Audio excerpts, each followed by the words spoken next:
Olá, sétimo ano, tudo bem com vocês? Eu sou Viviane Santos e esse é o meu sinal.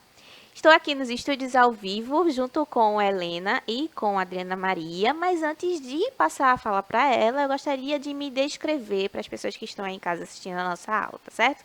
Eu sou uma mulher baixa, negra, de cabelos cacheados curtos, tenho cabelos pretos e olhos pretos também, uso óculos arredondado e hoje eu visto uma calça azul e uma blusa laranja, tá certo? Ao meu lado, me acompanhando na aula, tem a nossa intérprete Helena. Seja muito bem-vinda, Helena. Helena vai tornar nossas aulas muito mais acessíveis para todo mundo que está em casa. E fazendo a comunicação no chat, a gente tem hoje a professora Adriana Maria. Vamos dar um oi para ela? Olá, pessoal. Estou aqui já conectada. Coloque aqui suas perguntas, tá? Interajam aqui no chat. Isso. Façam isso, que ela adora conversar, até para a gente saber o que é que vocês aí em casa estão pensando, se vocês têm alguma coisa a comentar sobre o conteúdo, tá? A nossa aula de hoje é sobre argumento e debate. E a gente vai tentar, aí, na verdade, fazer uma argumentação em cima de uma obra literária bastante conhecida. Ao longo da aula, a gente vai comentando sobre isso, tá? Por não ser um texto literário, o texto argumentativo é objetivo na linguagem e sempre busca seguir a norma padrão da língua. Ele utilizará as figuras de linguagem, mas não terá um caráter imaginativo. A gente sabe que existem textos que são literários e existem textos que não são literários, né? A gente sabe que um romance, uma novela, um conto que tem esse caráter mais imaginativo, que tem esse trato diferenciado com a linguagem, eles vão ser, consequentemente, em um texto literário, até porque permite construções fora da realidade que a gente vive, né? Mas textos argumentativos não são literários, porque eles vão precisar aí primeiro porque são gêneros textuais mais voltados para o nosso dia a dia. Então, uma carta de apresentação, um artigo de opinião no jornal. Então, esses textos que têm a ver com a realidade e que vão expressar uma opinião, vão utilizar argumentos para embasar a sua opinião, eles têm essa característica de serem não literários. Embora eles possam utilizar alguns recursos que os textos literários também usam, por exemplo, as figuras de linguagem. Posso usar uma metáfora, eu posso usar uma catacrese, uma comparação. Contudo, não será tão imaginativo, né? Eu não estou criando uma realidade paralela para contar a minha versão, tá? Alguns objetivos do texto argumentativo. Convencer o receptor do texto do seu ponto de vista, contestar determinada posição, fazer frente às ideias prévias e debater um determinado tema. A gente tem aí 3 pilares do que são fundamentais para a gente pensar o texto argumentativo. Quando eu estou escrevendo argumentos, elencando-os e fazendo as referências possíveis, o que é que eu preciso pensar? Qual é a prioridade do meu texto? Eu preciso convencer quem está do outro lado. Então, eu preciso convencer aquele leitor que vai ler o meu texto de que eu tenho um ponto de vista válido. Tá certo? Se eu não conseguir convencê-lo, ele precisa pelo menos ter argumentos também para invalidar o meu ponto de vista. E aí a gente faz aí um embate entre as duas pessoas, o leitor e aquele que produziu o texto. Contestar, através de um texto argumentativo, eu contesto a opinião de outra pessoa. Então, por exemplo, isso acontece muito em artigos científicos, né? Que a gente lê um artigo científico, a gente é especialista também na área, por coincidência, e aí eu não concordo com isso aqui. Então, eu vou lá, através dos meus argumentos também científicos, contestar aquilo que está sendo dito naquele artigo. Isso acontece muito também em jornais, quando a gente lê uma matéria, lê uma reportagem, lê uma crônica, lê qualquer coisa, e caso você queira discordar, então você vai lá e escreve os seus argumentos, tá? Lembrando que argumentos não é opinião, tá? A gente precisa, além de dizer, discordo, eu preciso dizer o porquê eu discordo daquela situação, daquele argumento, etc. Por último, debater determinada ideia.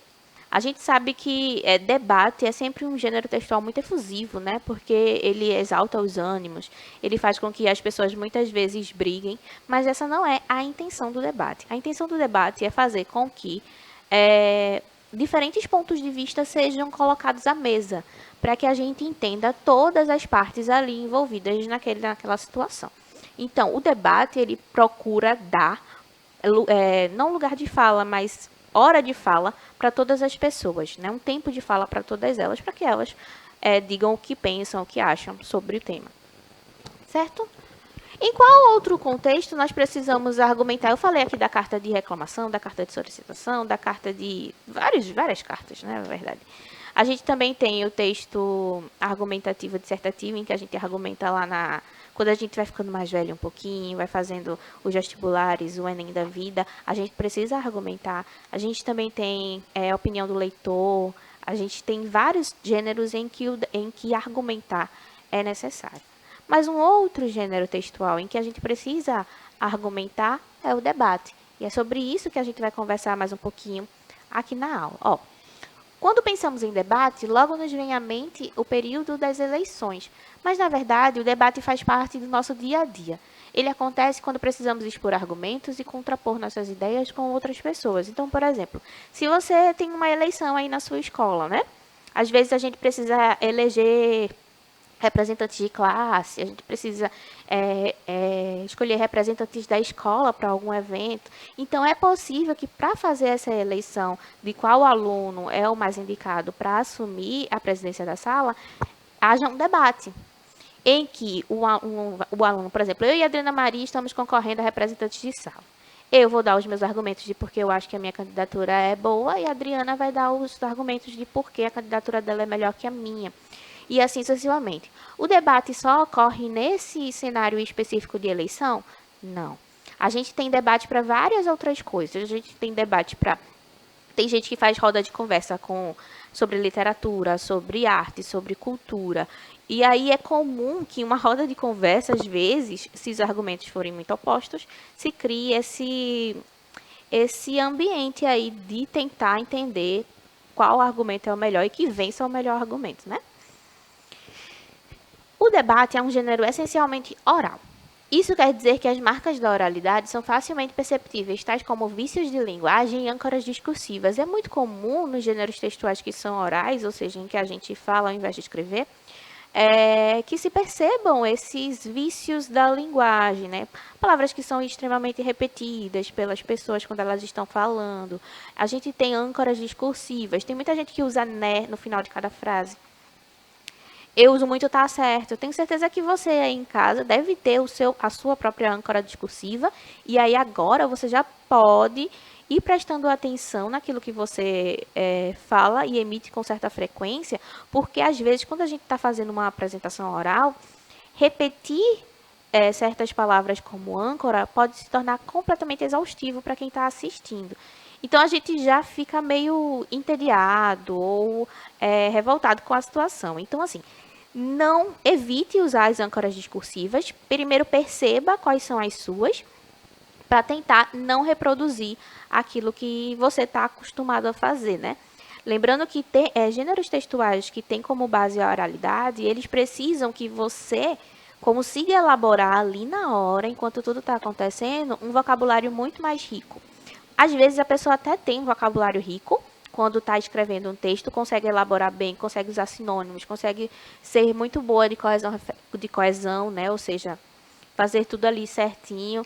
Mas quando a gente está em um gênero textual oral, em que a gente precisa, às vezes, ter uma resposta mais rápida do que exatamente o nosso pensamento, a gente responde mais rápido do que pensa, né? Então, além dos argumentos, é necessário que você tenha uma boa articulação. Essa articulação, ela só vem com treino, ela só vem com o tempo. Então, seja paciente com a sua oratória, tá certo? Ninguém nasce sabendo falar em público. E é muito comum e isso faz parte de quase todos os gêneros orais, que você se sinta ansioso na hora de um debate, na hora de uma apresentação, na hora de um seminário, etc. Então, a ansiedade pode ser um dos fatores que venha a piorar, inclusive, o uso dessas âncoras discursivas. Tá certo? Tá certo. No final de toda frase, eu falo bastante. Além disso, os desvios ortográficos são menos perceptíveis, justamente porque a fala legitima e naturaliza algumas inadequações. Como, por exemplo, a conjugação equivocada da segunda pessoa do singular, do verbo ir, aqui, mais especificamente. Eu falo assim: tu vai gostar de saber. E isso é inadequado, porque a conjugação está equivocada. quando o certo seria tu vais gostar de saber. A gente sabe que algumas questões, e porque a língua está viva, ela vai sempre se transformando, mas a gente sabe que na oralidade a gente tem as inadequações sendo muito mais aceitas. Isso acontece por causa do nosso senso de informalidade. Às vezes a gente está num ambiente formal, mas algumas coisas já são tão cristalizadas na língua portuguesa que elas passam e não há um prejuízo no valor semântico da ação. Então, por exemplo, se eu disser tu vai, eu não vou ser taxada como uma pessoa que não sabe falar português, por exemplo, ou uma pessoa ignorante, porque esse exemplo específico já está tão cristalizado na língua que quando a gente escuta, a gente já não estranha. A gente já não estranha o fenômeno. É claro que outros tipos de inadequação, por exemplo, nós vai em um ambiente de debate em que se tenta priorizar a formalidade da oratória, é claro que isso vai parecer um pouco mais estranho do que o uso da segunda pessoa com essa conjugação errada do verbo, tá certo? Vamos continuar. Pulei slide aqui.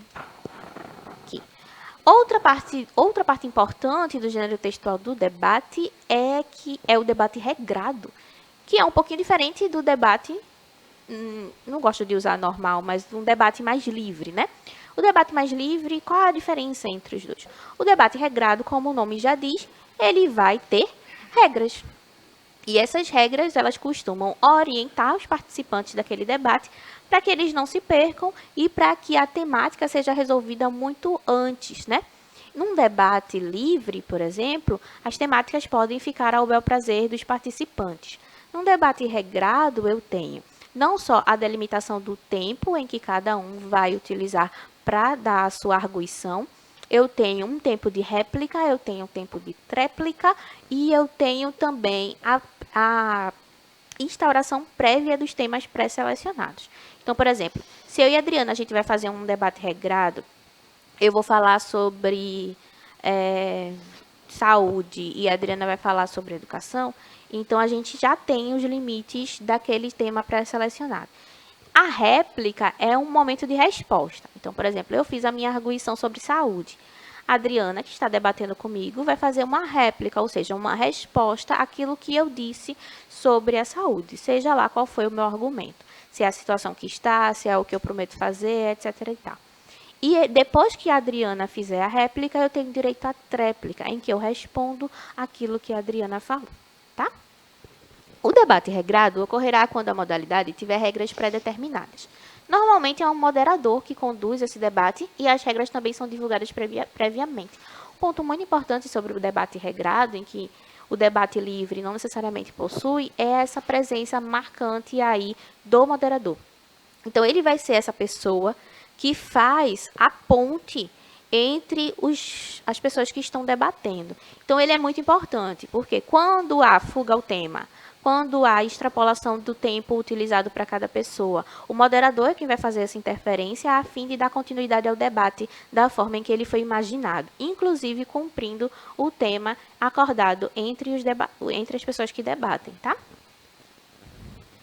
O gênero debate regrado propicia o aperfeiçoamento das competências e habilidades orais dos educandos, formando os seres mais críticos que saibam identificar e apontar os pontos positivos e negativos dos assuntos polêmicos que ocorrem na sociedade.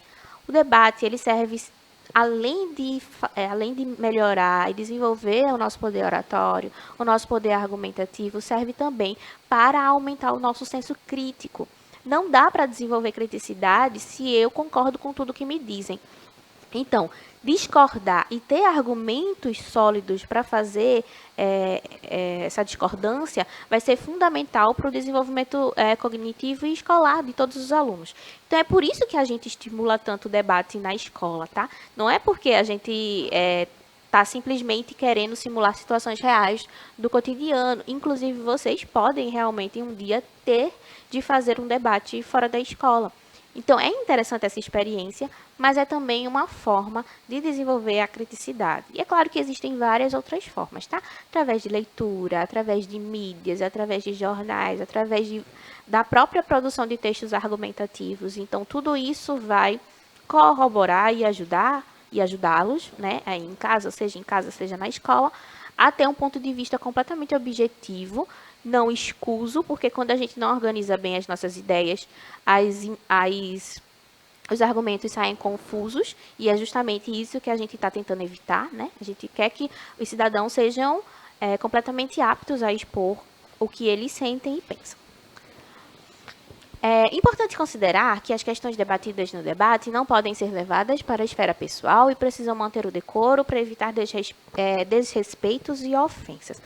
Esse tópico é muito importante, parece básico, né? Falar em respeito e falar em decoro, em ambiente, assim, especialmente quando você está num debate, que é um gênero textual um pouquinho, é um gênero oral mais formal. Mas é importante pensar nisso, especialmente se você, quando a gente está muito efusivo, né, e está baseado aí nos nossos argumentos, a gente quer defendê-los a qualquer custo. E muitas pessoas perdem um pouquinho a mão com relação ao que pode ser dito, né? Em que momento o que eu estou dizendo ofende o outro, e em que momento eu preciso respeitar a cidadania dessa outra pessoa. Então, é muito interessante, e isso não vale apenas para o debate, mas para qualquer outro gênero oral ou textual, né? Especialmente argumentativo, que se mantenha o respeito ali com relação às pessoas que estão falando conversando com você, debatendo com você, etc. É possível fazer um debate sobre diversos assuntos, e um deles é a literatura. Você que está aí em casa que nunca pensou que se dava para fazer um debate sobre a literatura ou não, é possível sim, tá? A gente pode fazer debate sobre inúmeros temas possíveis, em que a gente tenha uma relação de proximidade ou não. Um debate muito famoso na literatura brasileira é sobre Dom Casmurro, né? Livro ali do nosso querido Machado de Assis, famosíssimo no mundo todo, já foi publicado em diversos países. Um debate muito comum que se tem sobre esse livro é se Capitu haveria realmente traído Bentinho. E aí a gente vai pensar sobre o caminho que esse livro faz, e se esse debate, o debate que a gente quer fazer na aula de hoje não é esse, mas é um debate de outro gênero, mas pensar ainda sobre essa obra. Vamos conhecer um pouquinho sobre Dom Casmurro, sobre a obra de Machado, tá? Dom Casmurro é um romance escrito por Machado de Assis em 1899 e relata um casal brasileiro com problemas de confiabilidade. Bentinho e Capitu são os protagonistas desse romance, e a história gira em torno de um possível adultério de Capitu com Escobar. Então, a partir do momento em que Bentinho, que é o protagonista da história e narrador também da história, vai percebendo alguns traços de que o seu filho se assemelhava ao seu amigo Escobar, ele começa a criar dentro de si uma paranoia, pensamentos muito repetidos, ansiosos e negativos com relação à fidelidade da esposa. Com relação também ao parentesco filial que ele teria com esse filho. Tá? Ele começa a duvidar da estrutura que se tem ali. Tá? Então, o livro ele gira em torno dessa paranoia do Bentinho com relação à situação vivida. À medida que o romance progride, Bentinho começa a perceber traços do amigo Escobar no filho que ele tem com Capitu, até que Escobar morre e em seu enterro, Bentinho desconfia do olhar e da tristeza que Capitu demonstra. Então, Bentinho, como um bom personagem ali, que está enciumado, que está tendo problemas em aceitar a situação, ele vai tentar moldar aquela situação e entender se o que ele está pensando é de fato a verdade ou não. Mas para Bentinho, que começa ali a só entender as coisas do jeito que ele quer, há uma espécie de manipulação da realidade, ou seja, aquilo que é vivido pelo narrador de fato e aquilo em que as personagens viveram.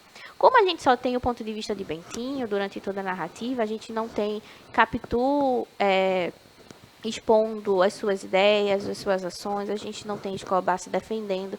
Então, a gente só tem esse ponto de vista, tá? A gente fica um pouco limitado com relação ao que poderia ser verdade ou não. Ao final do romance, Bentinho é o único personagem vivo, então o seu ponto de vista é único em toda a narrativa, o que faz com que frequentemente todo leitor questione a veracidade dos fatos. Mais do que isso, é simplesmente o fato de nós só termos a opinião dele, né? A gente não tem a opinião das outras personagens, o que não contribui muito para a gente poder apontar quais são os erros argumentativos de Bentinho durante toda a narrativa. A gente precisa confiar, só que a gente sabe que esse personagem, que esse narrador é completamente tendencioso. Ele vai defender-se. Ele não vai dar oportunidade de que Capitu e Escobar deem os seus argumentos, tá? Brilhantemente, Machado faz uma brincadeira sobre a confiabilidade dessa narração e confia a sua história ao juízo de valor do leitor. E também coloca uma lupa sobre a sociedade brasileira e as suas hipocrisias. Mas a minha proposta aqui, ao invés de pensarmos sobre a culpabilidade de Capitu ou não, vamos pensar sobre a estabilidade mental de Bentinho. E aí na verdade, o que eu fiz foi traçar um caminho aqui que buscasse provas do livro, né, da escrita do livro, de que talvez Bentinho já não fosse tão imparcial com relação à narrativa, tá? É uma mistura de coisas, essa análise também está disponível na internet, ó.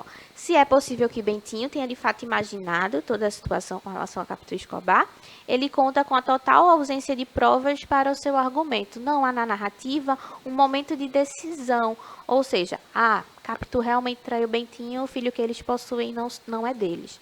Então não há uma legitimação desse ponto de vista. O que há é a construção desse mistério, e esse mistério nunca é resolvido, tá?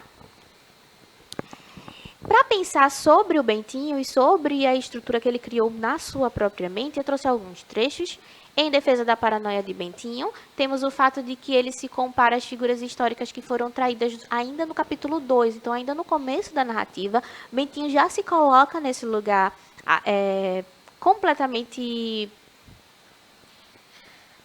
indefesa, mas não indefesa, completamente assujeitado, sabe? Já parece que ele já se compara com pessoas historicamente que foram traídas. Então ele já dá uma dica para o leitor de que é assim que ele se vê durante toda a história, é assim que ele se percebe, tá?